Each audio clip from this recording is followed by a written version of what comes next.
نماز تہجد کا وظیفہ اور اس کی حقیقت۔ السلام علیکم ورحمۃ اللہ وبرکاتہ۔ تہجد کی نماز اللہ تعالیٰ کی ایک بہت ہی پیاری نعمت ہے۔ یہ نماز نہ تو عام عبادت ہے اور نہ صرف ایک وظیفہ، بلکہ یہ اس وقت کی دعا ہے جب پوری دنیا سو رہی ہوتی ہے اور بس وہی بندہ جاگ رہا ہوتا ہے جو اپنے رب سے سچا رشتہ رکھنا چاہتا ہے۔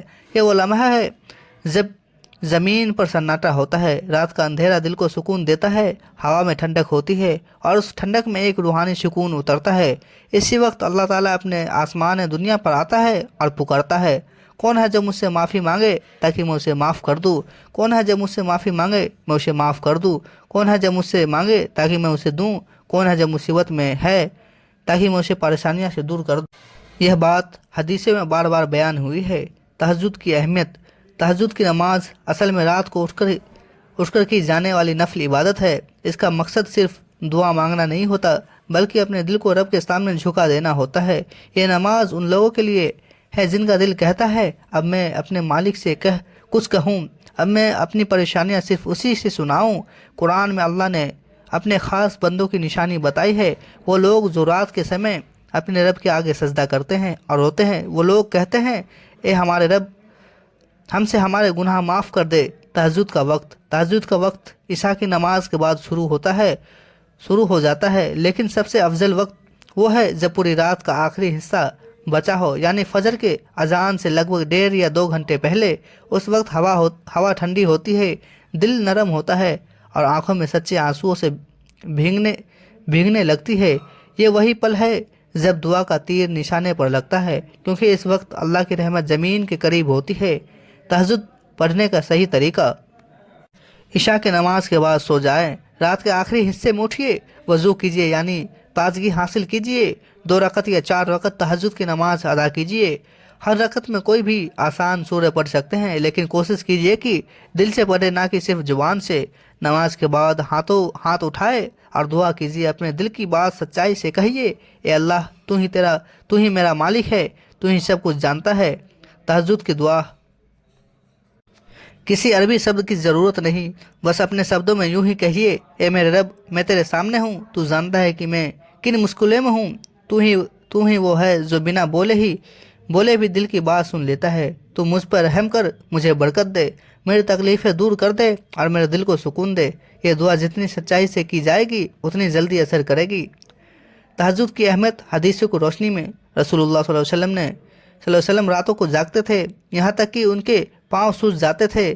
جب اس سے پوچھا گیا کہ آپ تو اللہ کے پیارے ہیں، آپ کے گناہ تو معاف ہے، پھر اتنی محنت کیوں؟ تو اس نے کہا، کیا میں اپنے رب کا شکر گزار بندہ نہ بنوں؟ یہی تہجد کا اصل مقصد ہے، شکر گزاری۔ تہجد اور دعا کی قبولیت۔ حدیث میں آتا ہے کہ تہجد میں کی گئی دعا کو اللہ ٹالتا نہیں، یا تو اسی وقت پورا کر دیتا ہے یا پھر کسی مصیبت کو اس سے دور کر دیتا ہے، یا آخرت میں اس سے بہتر انعام دیتا ہے۔ اس لیے جب یہ دعا کرے جلد بازی میں نہ کرے۔ اگر آج پوری نہ ہو تو یہ نہ سمجھے کہ سنوائی نہیں ہوئی ہے، بلکہ سمجھیے کہ اللہ بہتر وقت کا انتظار کر رہا ہے۔ تہجد کے فائدے۔ نمبر 1، رزق میں برکت۔ جو شخص تہجد پڑھتا ہے اس کے کاموں میں برکت ہوتی ہے، اس کے کاروبار، پڑھائی یا محنت میں برکت نظر آتی ہے۔ نمبر 2، دل کو سکون۔ جو رات میں روتا ہے اس کا دل ہلکا ہو جاتا ہے، وہ دن میں مسکراتا ہے کیونکہ اس کا رب اس کے ساتھ ہوتا ہے۔ نمبر 3، گناہوں کی معافی۔ تہجد توبہ کا سب سے اچھا وقت ہے۔ جو رات میں معافی مانگ لے اس کے دن بھی پاک ہو جاتا ہے۔ نمبر 4، عزت اور مقام۔ اللہ ایسے لوگوں کو دنیا اور آخرت دونوں میں عزت دیتا ہے۔ جو تہجد کا عادی ہو جائے اسے لوگ بھی پیار کرنے لگتے ہیں۔ نمبر 5، روحانی نور۔ تہجد پڑھنے والے کے چہرے پر ایک الگ چمک ہوتی ہے، وہ صرف ایک نور ایمان ہوتا ہے۔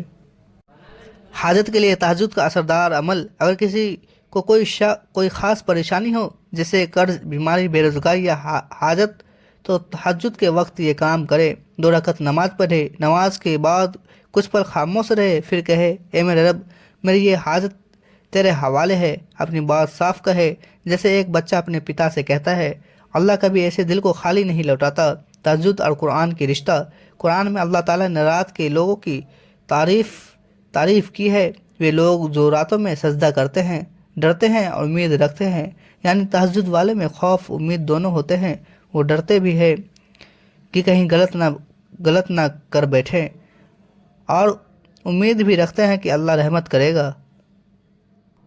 تہجد سے ملنے والے 10 برکتیں: نمبر 1 گناہ معاف، نمبر 2 دل کو سکون، نمبر 3 اللہ کی نزدیکی، نمبر 4 دعا کی قبولیت، نمبر 5 رزق میں برکت، نمبر 6 بیماریوں میں شفا، نمبر 7 گھر میں سکون، نمبر 8 چہروں پر نور، نمبر 9 برائیوں سے حفاظت، نمبر 10 موت کے وقت آسانی۔ تہجد چھوڑنے دینے والا کا نقصان: جو شخص تہجد پڑھ سکتا ہے لیکن عادت سے نہیں پڑھتا، وہ اپنی ہی ایک بڑی نعمت سے محروم ہو جاتا ہے، کیونکہ تہجد اس وقت کا تحفہ ہے جو سب کو نہیں ملتا، صرف اسے جو دل سے اللہ کو چاہتا ہے۔ تہجد والوں کا مقام: حدیثوں میں ہے کہ قیامت کے دن تہجد پڑھنے والوں کو ایک الگ درجہ ملے گا، ان کے چہرے پر نور ہوگا اور انہیں اہل لیل کہا جائے گا، یعنی وہ لوگ جنہوں نے راتوں کو اپنے رب کے لیے جگایا۔ تہجد کا راز: بھائی، تہجد میں طاقت اس لیے ہے کیونکہ وہ وقت دنیاوی چیزوں سے خالی ہوتی ہے، کوئی دکھاوا نہیں، کوئی شور نہیں، صرف تو اور تیرا رب۔